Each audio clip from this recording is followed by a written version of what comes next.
நம்மளோட வாழ்க்கையில நாம நெறைய விஷயங்களுக்கு காரணங்கள் தேடி அலைஞ்சுக்கிட்டே இருப்போம். நம்ம நெனச்சு பார்க்க முடியாத ஏதாவது ஒரு கஷ்டங்கள் நடந்திருக்கும். அந்த கஷ்டத்துலருந்து நம்ம எப்படி வெளிய வரணும் அப்படின்றது நம்மளுக்கு தெரியவே தெரியாது. ஆனா, அந்த விஷயம் ஏன் நடந்துச்சு அப்படின்ற காரணம் மட்டும் நம்ம மனசு கேட்டுக்கிட்டே இருக்கும். அந்த காரணத்த நம்ம கண்டுபிடிக்க முடியாதனாலயோ என்னமோ, நம்மனால அந்த கஷ்டத்துலருந்து வெளிய வரவே முடியாது. ஆனா, நாம எல்லாருமே ஒரு விஷயத்த புரிஞ்சுக்கணுங்க. நம்மளோட வாழ்க்கையில நம்மளுக்கு நடக்கிற ஒவ்வொரு விஷயங்களும் ஏதோ ஒரு காரணத்துக்காக தான் நடக்குது. ஆனா, எல்லா விஷயத்துக்கான காரணங்களையும் நம்மனால நிச்சயமா கண்டுபிடிக்கவே முடியாது. ஒரு சில விஷயங்கள் நடக்கணும் அப்படின்னு இருக்கு. அதனால தான் அது நடக்குது. அதுக்கான காரணங்கள தேடி தேடி நம்ம இருக்கிற வாழ்க்கைய நிம்மதி இல்லாம வாழ்றதுக்கு பதுவா, ஒரு சில விஷயங்களுக்கான காரணங்கள் நம்மளுக்கு தெரியலையா? சரி ஓகே.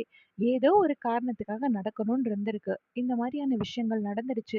இதுக்கப்புறமா இந்த மாதிரியான விஷயங்கள் நடக்காம இருக்க நாம என்ன பண்ணணும்? அப்படின்னு யோசிச்சு அந்த விஷயங்கள் நடக்காம காப்பாத்திக்க ட்ரை பண்ணலாமே தவிர, மறுபடியும் மறுபடியும் ஏன் நடந்துச்சு? ஏன் நடந்துச்சுன்னு உங்கள நீங்களே கேட்டு கேட்டு அந்த கேள்விக்கு விடை கிடைக்காம உங்கள நீங்க காயப்படுத்திக்கிறதுல இருந்து கொஞ்சம் வெளிய வர்றதுக்கு இந்த வீடியோ கண்டிப்பா உங்களுக்கு பயனுள்ளதா இருக்கும் அப்படின்னு நான் நம்புறேன்.